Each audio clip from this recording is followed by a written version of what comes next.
자, 그 다음에 네 번째 임파워먼트 기술이에요. 자, 임파워먼트. 힘을 실어주다. 뭐 이런 말이잖아요. 우리가 임파워먼트를 다른 말로 하면 역량 강화 또는 잠재력 개발 뭐 이런 의미라고 다 볼 수 있습니다. 여러분들 사회복지 실천에 있어서의 목적이라고 해야 되나요? 사회복지 실천론을 통해서 배우셨을 거예요. 자, 사회복지 실천을 하는 가장 큰 이유가 뭔가요? 왜 우리는 좀 더 쉽게 얘기하면 왜 우리는 클라이언트를 도와야 하나요? 물론 클라이언트가 가지고 있는 문제를 해결해 주기 위한 거죠. 그렇다면 우리는 클라이언트의 문제를 해결해 주기 위해서 언제나 개입을 하나요? 물론 언제나 개입을 하죠. 필요에 따라서는 연계도 하고요. 그쵸? 하지만 언제나 끝도 없이 개입을 하나요? 그렇진 않아요. 우리가 사회복지를 실천하는 궁극적인 목적은 클라이언트가 지금보다 나은 삶을 살 수 있게 도와주기 위함이에요. 그러기 위해서 무언가를 하는 거예요. 그런데 그 무언가를 언제나 하는 게 아니라요. 그 언제나의 그 시점이 그 클라이언트 스스로 그 문제를 해결할 수 있는 상황이 되면 클라이언트에 대한 개입은 더 이상 하지 않아도 돼요. 즉, 그것은 다시 말해서 클라이언트가 자기 삶의 문제를 스스로 해결해 나갈 수 있는, 즉, 대처할 수 있는 능력을 키워주는 거예요. 쉽게 말하면 밥을 먹을 수 있는 방법을 알려주는 거죠. 숟가락으로 또 먹여주는 게 아니라, 그죠? 즉, 그러기 위해서는 클라이언트는 자신의 삶을 통제하고 적절하게 자신의 삶을 헤쳐나갈 수 있는 그런 힘이 있어야 돼요. 그런데 사회복지의 도움을 받고자 오는 많은 사람들은 처음부터 그런 힘을 갖고 있는 사람이 절대 아니겠죠. 그럼 오지도 않았어요. 자, 그런 분들이 처음에는 굉장히 무력하고 나약하고 아무런 것도 할 수 없는 상태로 기관의 도움을 받으러 옵니다. 하지만 기관의 사회복지사의 사회복지 서비스의 도움을 통해서 스스로 이 문제를 해결해 나갈 수 있는 힘을 자꾸만 부여받게 되는 거예요. 능력도 배우고 기술도 배우고 뭔가 행동 학습도 배우고 그렇죠? 자립할 수 있는 스스로 힘도 키워나가고 직업 훈련도 받고 뭐 이러면서 스스로 헤쳐나갈 수 있는 힘을 갖게 되고 더 이상 사회복지사의 도움을 받지 않아도 서비스 받지 않아도 스스로의 삶을 잘 통제할 수 있는 상태가 된 그 지점, 그게 바로 임파워먼트 됐다라고 얘기를 하는 거예요.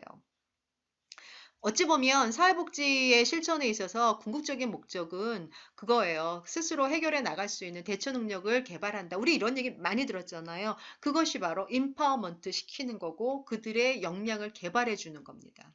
자, 그래서 어떻게 보면 임파워먼트라고 하는 게 그래도 비교적 최근에 강조가 되는 개념이긴 합니다만, 사회복지의 실천의 과정 속에서는 우리는 누누이 이러한 개념들이 녹아 있다라고 여러분들이 이해하시면 됩니다. 자, 그래서 삶의 주인공은 누굽니까? 클라이언트 스스로예요. 문제를 스스로 해결해 나갈 수 있는 사람들은 바로 이분들이에요. 그러니까 이분들이 스스로의 능력을 키워낼 수 있게 도와주는 거죠. 직업 훈련을 하고 자립할 수 있게 도와주거나, 그렇죠? 심리사회적 지원을 통해서 이 사람들이 더 이상 그런 심리사회적 어려움을 겪지 않고 일상생활을 할 수 있게 도와준다거나, 이런 모든 과정들을 통해서 해나갈 수 있게 하는 것.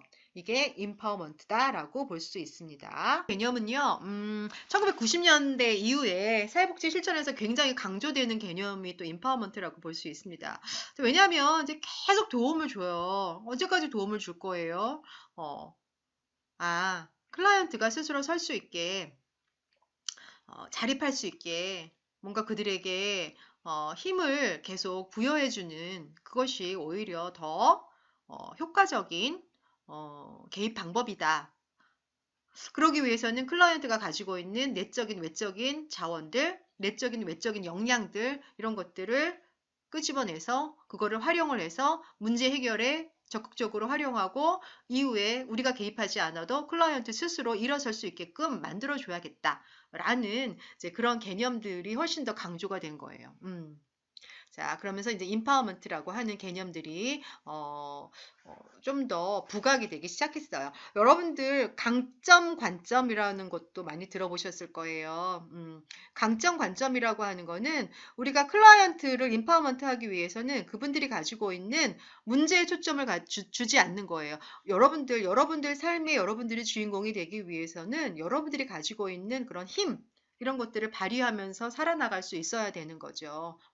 문제의 초점을 그래서 우리가 예전에 이제 사회복지 실천에서의 그런 어떤 개입 방법이라고 하면 문제에 굉장히 포커스를 많이 뒀어요. 문제 해결, 문제 떠나지 않는 그런 단어들이잖아요. 근데 문제에 너무 포커스 두지 말고 그들이 가지고 있는 강점에 포커스를 둬서 그거를 활용할 수 있게끔 하는 거, 그것이 훨씬 더 효과적인 개입 방법이다라는 것들이 강조가 되고 있어요. 그게 강점, 관점입니다. 그래서 강점, 관점, 임파워먼트 굉장히 서로 연결되는 이제 그러한 개념이라고 볼 수 있습니다.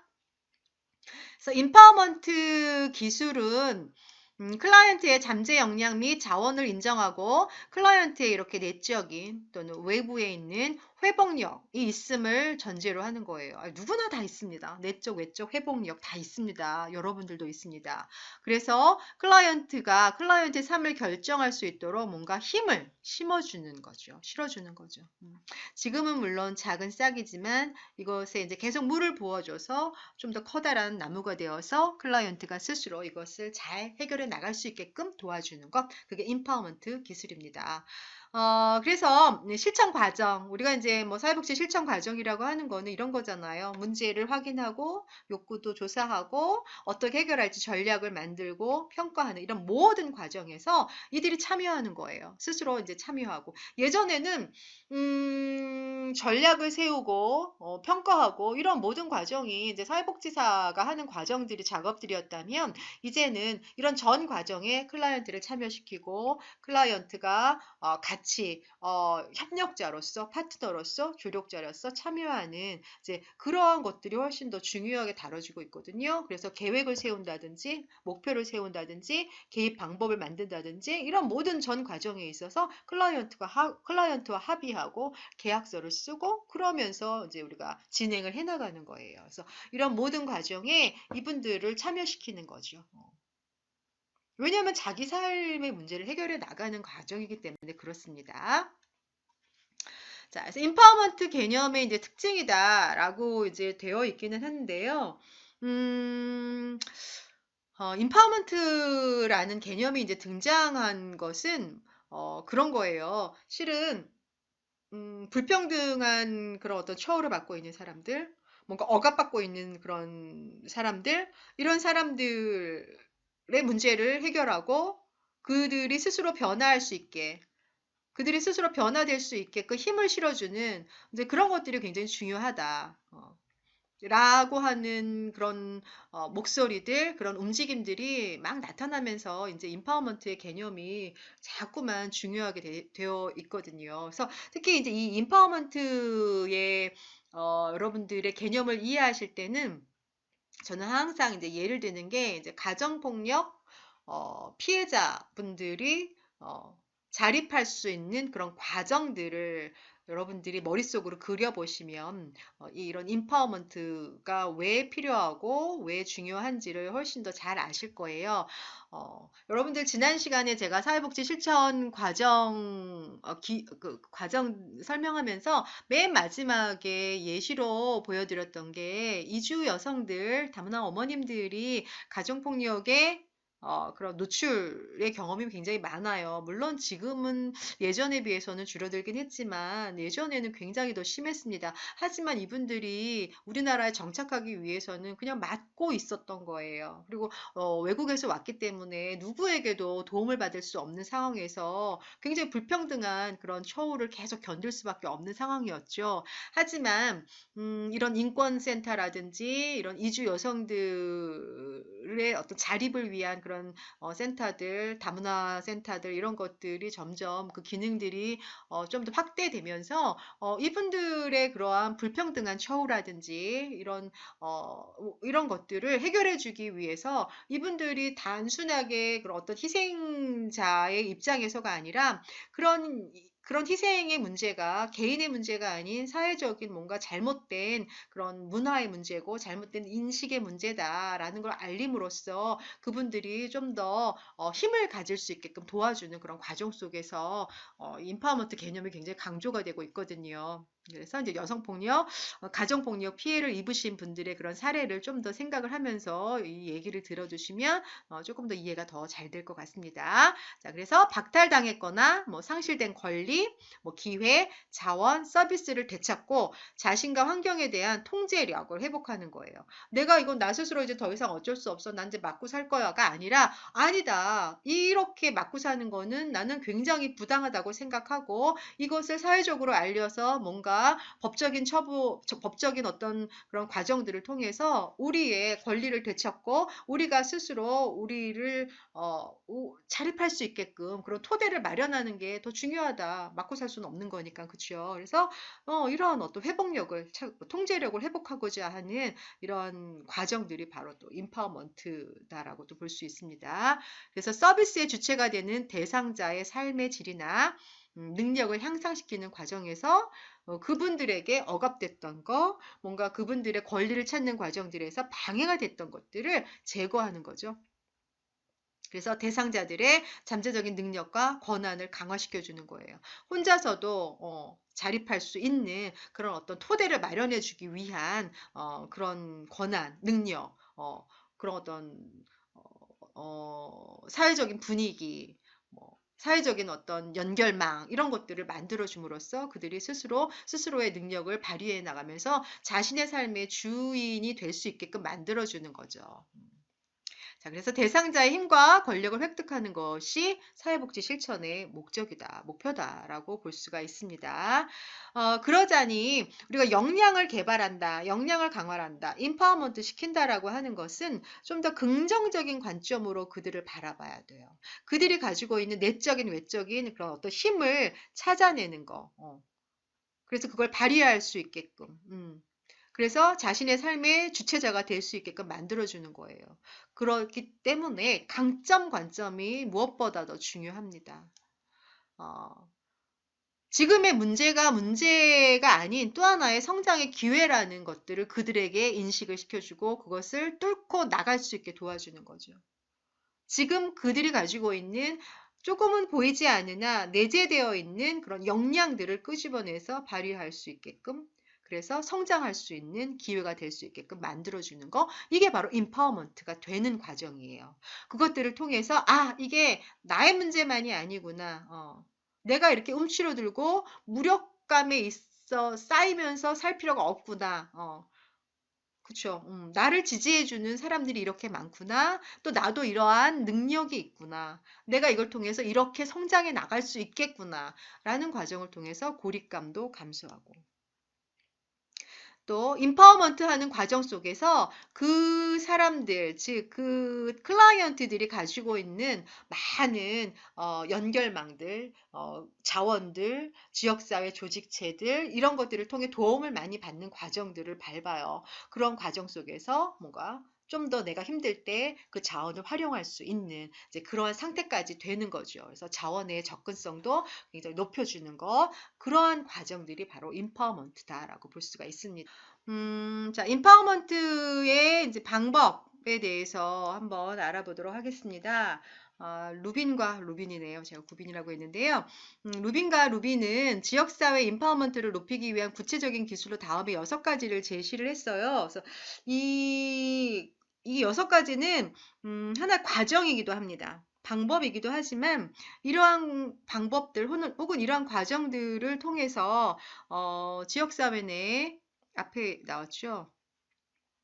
뭔가 이제 인파워먼트가 필요한 사람들, 불평등하고 뭔가 억압된, 짓눌린 그 사회의 어떤 억압 요소를 통해서 뭔가 부당한 대우를 받은 그런 사람들이 자신의 강점을, 자신의 역량을 내 외적인 역량들을 발굴하고 개발하는 과정을 통해서 스스로의 삶의 주인이 될 수 있게끔 도와주는 거예요. 그러기 위해서는 내가 스스로 일어서기 위해서는 자신의 내적인 외적인 힘이 있어야 돼요. 그 힘이 그냥 부여가 되는 건 아니거든요. 내가 뭔가 이러한 힘을 갖기 위해서는 잘못된 사회적인 그런 어떤 의식의 변화 또는 사회적인 뭐 인식의 변화 또는 그 인식의 변화뿐만이 아니라 그것들을 변화하기 위한 어떤 제도적인 변화 또는 실천적인 정책적인 어떤 변화 이런 모든 것까지 아우러져야 돼요. 그럼 기반이 되어야 돼요. 그럼 기반들 속에서 나도 내가 가지고 있는 것들을 자꾸만 끄집어내서 개발시켜 나가는 거죠. 스스로 혼자 잘 안 되는 경우가 많아요. 그래서 그런 문제를 같이 경험한 사람들끼리 어, 나누고 알리고 조력을 받는 그런 과정들을 통해서 이 사람들이 내가 이제 이런 것들을 스스로 해나갈 수 있겠구나라고 하는 것들을 경험하게 되는 거죠. 그러면서 성장하고, 그쵸? 뭔가 내가 어려움이 있을 때 필요한 자원에 다가갈 수 있고, 활용할 수 있는 이제 그런 상태가 되는 것. 이게 이런 상태가 바로 내 삶을 내가 스스로 통제하는 거예요. 이런 통제력을 회복하는 과정들, 그런 것들을 우리가 임파워먼트다라고 얘기를 합니다. 그래서 앞서서도 얘기했지만 이런 이제 임파워먼트를 높이기 위해서는 6가지의 이런 과정들이 필요해요. 특히나 우리가 임파워먼트 예를 항상 저는 들을 때 이제 가정폭력 피해를 입으신 분들의 회복 과정, 그들이 자립하는 과정들, 이런 것들을 설명을 하면은 좀 더 굉장히 또 이해하기가 수월합니다. 그래서 그분들의 사례를 가지고 이 과정들을 한번 얘기를 해볼게요. 자, 많은 분들이 가정폭력을 당하시면 일단 이제 가해자를 피해서 이렇게 쉼터로 오셔요. 쉼터로 오시죠. 자, 처음에 이분들이 왔을 땐 굉장히 어떻습니까? 무력하고, 내가 맞을만 한가? 맞을만 해서 맞았을 거야. 뭐 이런 생각을 할 수도 있어요. 자, 그렇지만 여러분들 보세요. 임파워먼트를 하기 위해서는 이분들이 가지고 있는 이러한 문제가 어때요? 자신의 잘못이 아니라는 거를 스스로 깨달아야 돼요. 뭔가, 비판의식을 스스로 가질 필요가 있어요. 내가 맞을만 했기 때문에, 내가 능력이 없기 때문에, 내가 무기력하고 무능하기 때문에 내가 이런 대우를 받는 건 당연해. 이러면 안 되는 거예요. 이거는 뭔가 잘못된 거야. 어. 이런 거는 뭔가 잘못된 문화야. 잘못된 뭐 가부장적인 행태야. 라고 하는 뭔가 비판의식을 가질 필요가 있어요. 이게 의식의 제고입니다. 임파워먼트가 되기 위한 첫 번째 단계는 여기에 모인 사람들이 이거는 잘못된 거야 라는 것을 서로 나눌 필요가 있는 거죠. 각자의 경험을 통해서 그래서 문제의식을 갖는 거예요. 그래서 의식 제고는 다른 말로 얘기하면 문제의식을 서로 갖는 과정이 필요합니다. 이게 문제라고 생각해야 변화되는 거 아닙니까? 문제라고 생각해야 뭔가 변화를 시킬 수 있는 방법들을 모색해 나가는 거예요. 자, 첫 번째 단계 의식 제고, 즉 문제의식 갖기, 비판의식 갖기입니다. 그쵸? 내가 뭔가 무능해서가 아니라 이게 뭔가 잘못된 이데올로기 때문에, 뭐 잘못된 문화 때문에 내가 분명히 누려야 할 것들을 내가 빼앗기고 있었구나, 라는 것들을 객관적으로 그것을 서로가 인식할 필요가 있는 거예요. 그 과정에서부터 이제 임파워먼트가 시작하는 겁니다. 자, 그게 바로 첫 번째 과정 의식 제고입니다. 이 문제가 자신의 잘못 때문이 아니라는 것을 스스로 인식할 필요가 있는 거예요. 뭔가 자신들을 억압하는 사회적인 구조가 있다라는 것들을 서로의 이런 과정들, 서로 모여서 이야기하는 과정들을 통해 나눌 필요가 있다는 거죠. 자, 두 번째, 이제 느꼈어요. 이건 내 잘못이 아닌 거야. 뭔가 사회적인 구조가 잘못된 거야 라는 거를 느꼈습니다. 두 번째, 그럼 어떻게 해야 돼요? 이런 목소리를. 나 혼자 막 냈어요. 그래서 여러 몇몇이 내고 있었어요. 이런 목소리를 이제 어떻게 해야 되죠? 공개적으로 내는 거예요. 공개적으로. 이런 목소리를 공개적으로 내는 과정이 자기 목소리 내기, 자기 주장하기입니다. 그래서 이 임파워먼트 과정이 되기 위해서는 뭔가 이 목소리를 공개적으로 낼 필요가 있는 거예요. 많은 경우에 이제 이런 가정폭력의 피해를 입으신 분들이라든지 뭐 좀 취약한 그런 계층의 분들은 자신의 목소리를 이게 잘못된 거야. 뭔가 사회적인 어떤 구조가 불평등하기 때문에 내가 지금 이러한 상황에 처해 있어라는 걸 알아야 의식은 제고됐습니다. 있습니다만 그 목소리를 아직은 내기가 어려워요. 이거 누가 도와줘야 돼? 옆에서 사회복지사가 도와주는 거죠. 함께 모여서 스스로의 그러한 비판의식을 가지고 그들이 모여서 목소리를 낼 수 있게 도와주는 거예요. 하나의 공통된 이슈로 만들어줄 필요가 있는 거죠. 목소리 내고 주장할 수 있게 만들어주는 거예요. 아, 사회를 변화시켜야 돼. 아, 사회의 잘못된 문화를 바꿔야 돼. 아, 뭔가 사회의 불평등한 그런 구조를 변화시켜야 돼. 라고 하는 목소리를 낼 수 있게끔 그들과 함께 토론하고 서로 같이 경험을 나눌 수 있는 그런 과정들을 통해서 이제 스스로 큰 소리 낼 수 있게 도와주는 거예요. 자, 이렇게 모두 다 큰 소리를 낼 수 있게끔 됐어요. 여기 쉼터에 모이신 어머님들이 이제 다 큰 소리를 낼 수 있게끔 힘이 생겼습니다. 여기까지만 와도 벌써 힘이 생긴 거예요. 그 전까지만 해도 너무나 무력해서 정말 남편들에게 당하고만 있었다면 이제 자신의 목소리를 낼 수가 있게 된 거예요. 잘못된 거다. 라고 할 수 있는 거예요. 그런데 잘못된 거다라고만 해서 문제가 해결되지 않아요. 그쵸? 어떻게 해야 됩니까? 모든 사람들에게 이걸 알릴 필요가 있는 거죠. 그동안 가정폭력의 희생자로 내지는 다문화 어머님들이 우리나라에 오셔가지고 이렇게 피해를 당한 분들이 자신들이 이제 국적을 취득하기 위해서 어쩔 수 없이 피해를 감수했었던 것이 이건 정말 문제다. 이거는 정말 이 가부장적인 어떤 변화해야 될 문제다라고 목소리를 내고 이것을 사람들에게 알리는 거예요. 이게 공공의제로 만드는 겁니다. 즉 쟁점화시키는 거예요. 그래서 사람들이 이런 일이 있었네? 야, 이건 심각한데? 이건 바꿔야 되지 않아? 라고 느낄 수 있게 만들어야 되는 거예요. 그게 바로 공공의제로 만드는 겁니다. 여러분들 공공의제로 만들기 위해서 예전에 제가 광화문 앞을 지나가다가 이제 가정폭력 아마 쉼터에서 나오신 분들이 가정폭력에 관한 처벌에 관한 특별법 그런 것들을 촉구하기 위해서 자신들의 그런 목소리를 내고 그다음에 그것을 공공의제화 시키기 위해서 가두 캠페인을 한다거나 아니면 서명을 받는다거나 자신들의 그런 폭력의 피해 그런 상황들을 사진으로 쭉 전시하면서 이러한 가정폭력은 더 이상 일어나서는 안 되고 가정폭력 가해자에 대해서는 엄중 처벌을 해야 한다라는 그런 목소리를 막 냈어요. 그래서 많은 사람들이 이거 심각하구나. 이 정도까지야? 그러면 뭔가 특별법이 필요하지 않아? 라고 관심을 유도해내는 이제 그런 상황들이 있었어요. 뭐 이런 거는 비단 뭐 가정폭력뿐만이 아니라 뭐 여러 그런 상황들 우리 여러분들이 경험해 보신 것들이 아마 있었을 거예요. 자, 그런 것들이 공공의제화 시키는 거죠. 관심을 유도하는 거예요. 관심만 유도하면 됩니까? 여러분들 궁극적으로 그렇다면 이분들에 대한 처우를 개선해 주는 거, 이분들에 대한 잘못된 것들을 뭐 문화를 변화시키는 것뿐만이 아니라 잘못된 법이 있다라고 하면 그것까지도 다 변화시키고 그럴 필요가 있는 거죠. 자, 그래서 관심을 유도하는 과정들을 통해서 이제 뭔가 변화될 수 있는 그런 조짐들이 막 생긴 거예요. 자, 이 어머님들이 벌써 여기까지만 와도 엄청난 힘이 발휘가 된 거예요. 그쵸, 여러분들?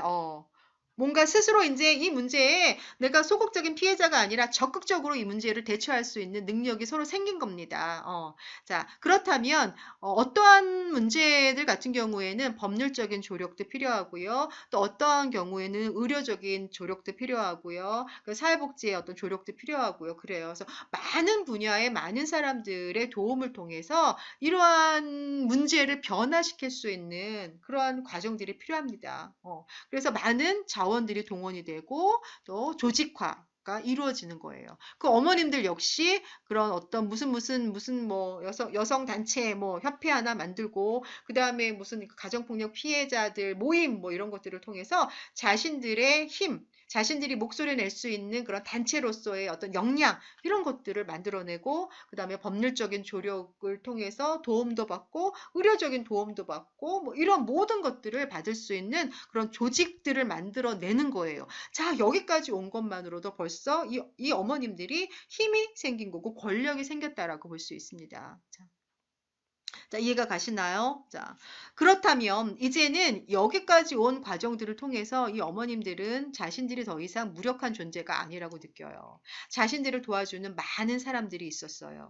법률가도 있었고, 사회복지사도 있었고, 의료가도 있었고, 많은 분들이 있어요. 그 다음에 많은 시민들이 같이 동참해 주셨어요. 그래서 이분들이 이러한 문제가 생길 때 같이 문제를 해결해 나갈 수 있다라는 것을 경험을 하면서 더 이상 무력한 존재가 아닌 이러한 문제가 생길 때 충분히 내 목소리를 내면서 사회를 변화시킬 수 있고 자신들이 스스로의 그런 어떤 당당한 삶의 주체가 될 수 있는 그런 힘이 벌써 생긴 거예요. 자, 역량이 건설됐다라고 볼 수 있습니다. 그래서 이 어머님들은 이제 이 센터, 이 이제 쉼터를 통해서 이러한 과정들을 쭉 같이 해온 거예요. 사회복지사와 이제 그런 과정들을 통해서 뭐 법률적인 조언, 조력도 받고 의료적인 조력, 여러 가지 조력을 통해서 도움도 받고 또 이 안에서 이 어머님들이 뭐 남편에게 돌아가실 분들은 있겠지만 아니면은 뭐 그런 스스로 이제 독립을 해서 살겠다라고 하신 분들은 뭐 직업 훈련도 받고 독립할 수 있는 기반들을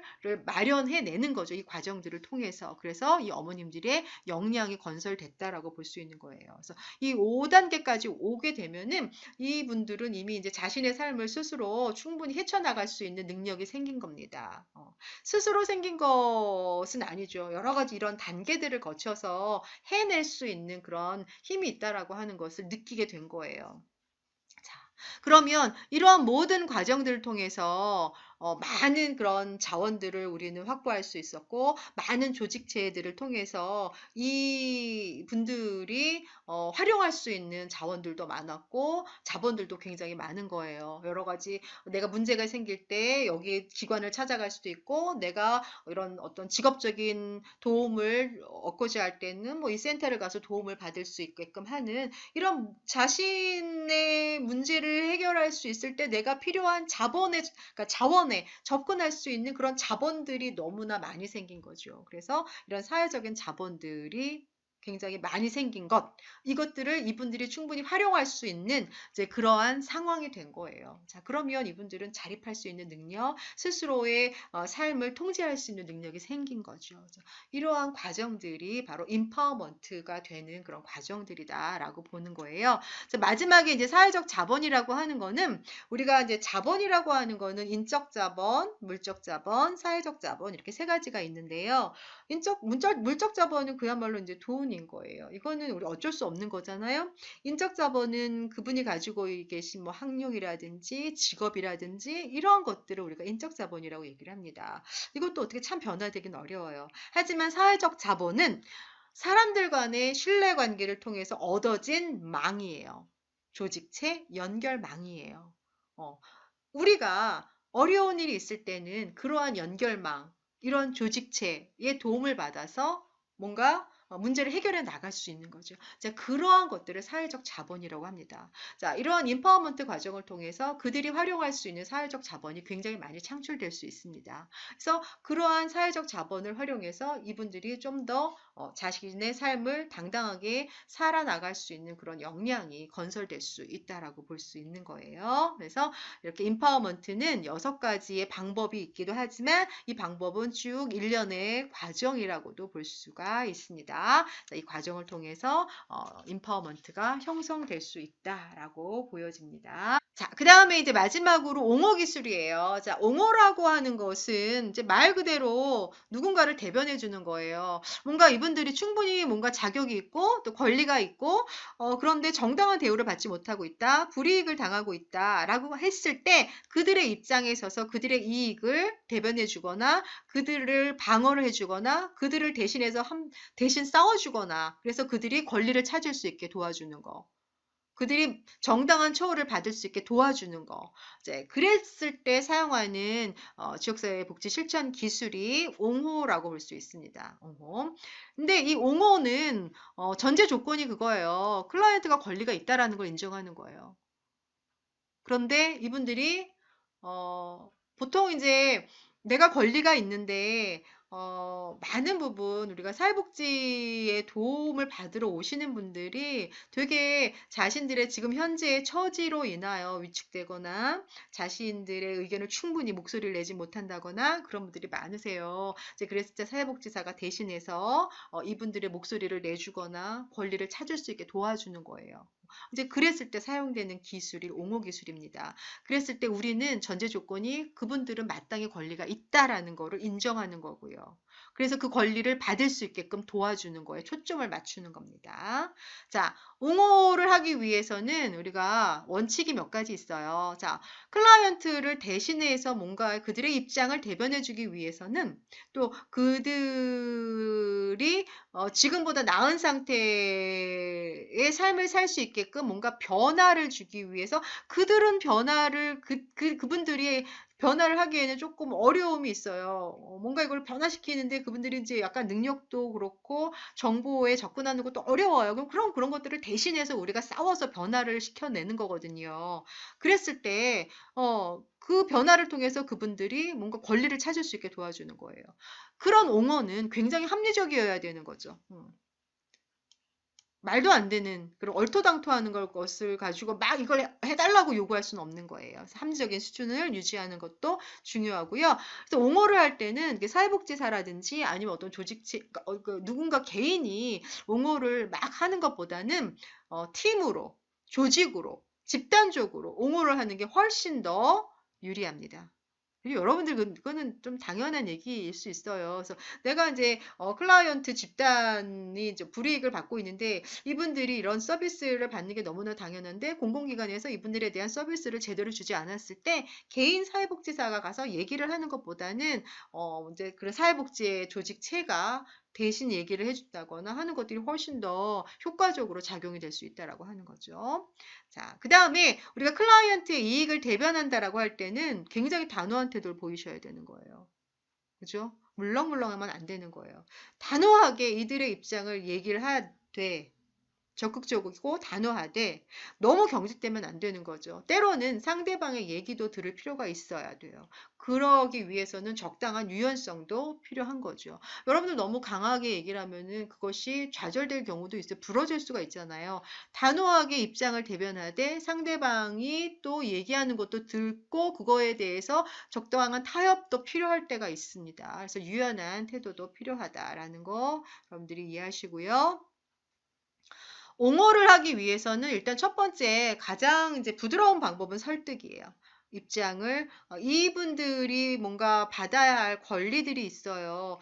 장애인들에 대한 여기 어떤 차별을 철폐하기 해달라. 그래서 이거에 대해서 처음에 가장 먼저 할 것은 뭔가 이분들을 차별하는 공공기관이라든지 단체라든지 사람들에 대해서 설득을 하는 거죠. 근데 설득이 정말 설득은 설득이잖아요. 잘 이것이 잘 먹히지 않을 경우가 많아요. 이제 그랬을 때는 여기에 뭔가 이분들을 대표하시는 이런 분들이 나서서 이분들의 입장을 얘기를 해주는 거죠.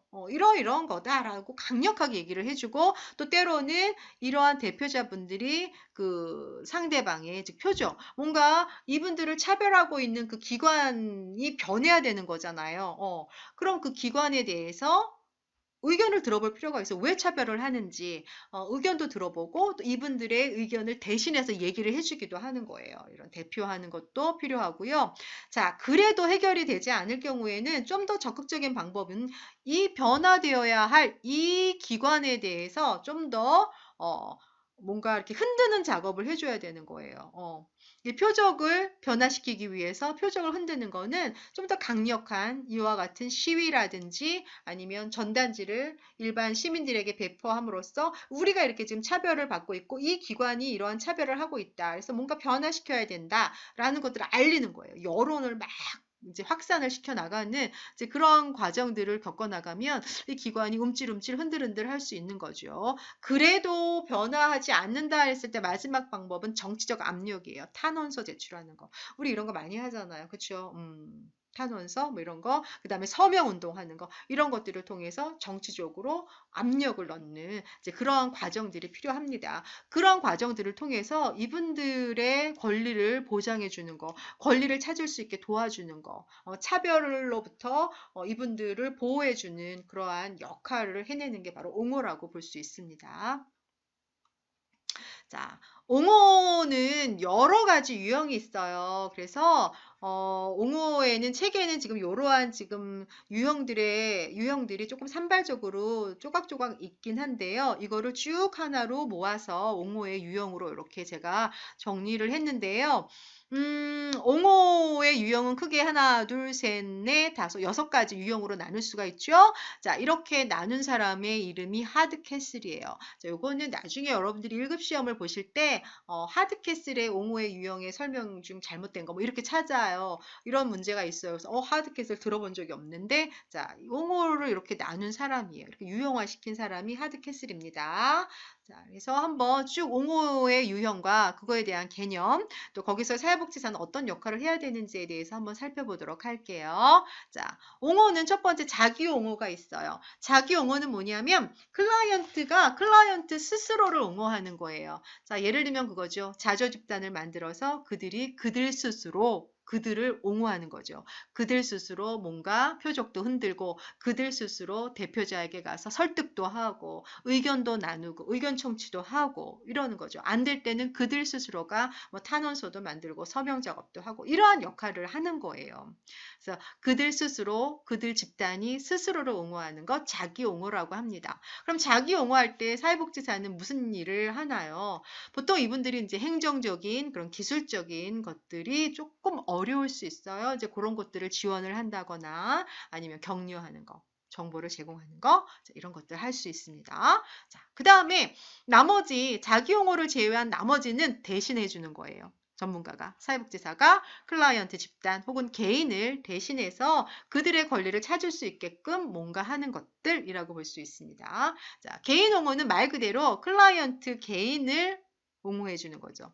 클라이언트가 스스로 자신을 옹호할 수 없을 때 대신해서 해주는 거예요. 그러면 여기서 사회복지사는 뭘 해야 되는가요?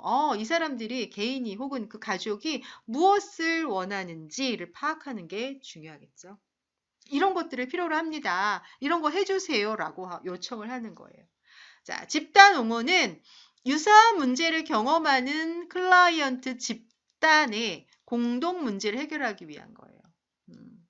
그래서 뭐 예를 들면 요즘에 굉장히 좀 오래된 일이긴 하지만 아직까지도 굉장히 뜨겁게 계속 이제 얘기가 되고 있는 게 이제 세월호 부모님들의 모임이 있잖아요. 이제 그 모임들을 통해서 뭐 특별법도 촉구하고 있고 지금 그런 상황이잖아요. 이제 그분들이 처음에는 자신들 스스로를 옹호하기는 조금 어려운 상황일 수 있어요. 문제에 대해서 공감을 해서 집단이 모이긴 했지만, 그래서 이분들을 옹호하기 위해서 이분들을 조력하는 뭔가 사회복지사가 필요할 수 있습니다.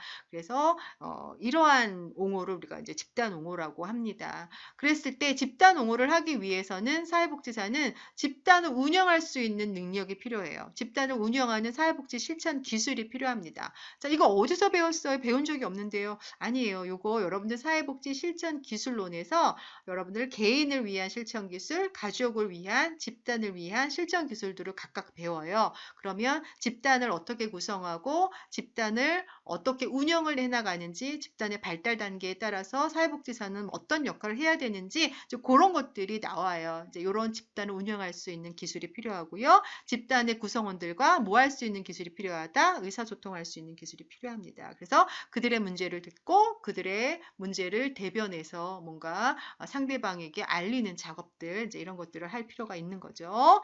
자, 그 다음에 지역사회 옹호는 좀 더 이제 커진 거예요. 우리가 이제 소외된 혹은 지역사회가 공동으로 안고 있는 그런 문제들을 지역사회 주민 스스로가 해나가지 못할 때 지역사회를 대변하여서 사회복지사가, 전문가가 지역사회를 옹호해 주는 거예요. 지역사회 전체를 대신해서 옹호해 주는 거죠. 자, 그러기 위해서는 지역사회의 문제를 알리기 위한 그리고 여러 가지 뭐 캠페인이라든지 캠프라든지 뭐 이런 홍보라든지 이런 것들이 필요합니다. 우리 지역이 지금 이러한 상황이다. 우리 지역에서 지금 이러한 문제들이 발생돼 있고 이러한 것들이 필요하다라고 하는 것들을 모든 사람에게 알리거나 아니면은 해당 기관, 정부 공공기관이라든지 정부에게 알리거나 뭐 이런 것들을 해내는 거예요. 자, 그 다음에 정치 또는 정책적 옹호라고 하는 것들. 자, 여러분들 앞서서 여기서도 얘기했지만 이제 아까 세월호 얘기 잠깐 했지만 거기서 그걸 통해서 이제 뭐 이런 것들을 규명하기 위한 특별법을 촉구를 하는 거잖아요. 이제 그러한 과정 속에서 뭔가 입법 활동을 전개해 나가기 위해서 사회복지사가 함께 해나가는 거, 사회복지사가 그러한 과정 속에서 이제 그들의 목소리를 대변해서 이런 것들을 입법 과정을 할 수 있게끔 하는 이제 그러한 활동을 우리가 정치적 또는 정책적 옹호 활동이다라고 보고 있습니다. 그래서 뭐 특정 법안의 통과를 제한하거나 뭐 저지하기 위한 뭐 로비 기술이 필요하겠죠. 그래서 여러 가지 뭐 증인으로 나서서 클라이언트를 보호하거나 뭐 클라이언트에게 정보를 제공하는 그런 여러 가지 기술들이 필요하겠죠. 자, 그 다음에 체제 변환적인 옹호는 뭐냐면 우리 사회가 뭔가 근본적인 뭐 제도라든지 또 근본적인 뭐 이념이라든지 근본적인 뭐 인식, 뭐 문화 이런 것들의 변화가 필요할 때 이런 것들을 변화를 이끌어내기 위해서 이들의 입장을 대변해 주는 거예요. 예를 들면 뭐 양성평등을 위한 뭐 여성운동이라든지 장애인 인권 보장을 위한 옹호 활동 이런 것들을 전개해 나가는 거죠. 그래서 이런 것들을 통해서 장애인의 인권을 우리가 많은 사람들에게 알리고 장애인의 인권에 대한 인식을 변화시키고 또는 양성평등에 대한 그런 여러 가지 제도라든지 문화라든지 뭐 이데올로기라든지 이런 것들을 변화시키기 위한 노력. 그때 활용하는 게 체제 변환적 옹호라고 볼 수 있습니다. 그랬을 때 많이 활용하는 게 뭔가요, 여러분들? 캠페인이잖아요. 그쵸? 그 다음에 미디어를 통한 여러 가지 홍보 작업들, 이런 것들 많이 하잖아요. 이제 그런 것들을 통해서 이제 불이익 당한 집단들의 권리를 찾아주기 위한 이런 여러 가지 의식의 변화, 인식의 변화, 제도의 변화, 문화의 변화 이런 것들을 시켜나가는 것을 우리가 체제 변환적 옹호다라고 얘기하고 있습니다. 자, 오늘 여기까지 했는데요. 오늘 이제 공부한 내용들이 이제 사회복지사가 지역사회에서 일하는 데 있어서 필요한 여러 가지 실천 기술들이에요. 그래서 뭐 조직화, 그 다음에 또 자원 동원하는 거, 그 다음에 네트워킹 하는 거, 그 다음에 인파워먼트 시키는 거, 그 다음에 옹호. 이러한 과정들, 이러한 작업들이 굉장히 중요하게 다뤄지고 있습니다. 그래서 시험에도 굉장히 많이 나오는 그러한 사회복지의 실천, 지역사회복지 실천 기술이라고 우리가 할 수 있습니다. 잘 이해가 되셨나요? 자, 오늘은 이제 여기까지 수업을 하고요. 다음 시간에는 지방자치와 지역사회 보장 계획에 대해서 수업하도록 하겠습니다. 자, 오늘 수업 어떻게 좀 시간이 좀 길긴 했는데요. 여러분들 잘 정리하시고요. 다음 시간에 만나도록 하겠습니다. 한 주일 동안 건강하게 지내시기 바랍니다. 수고하셨습니다.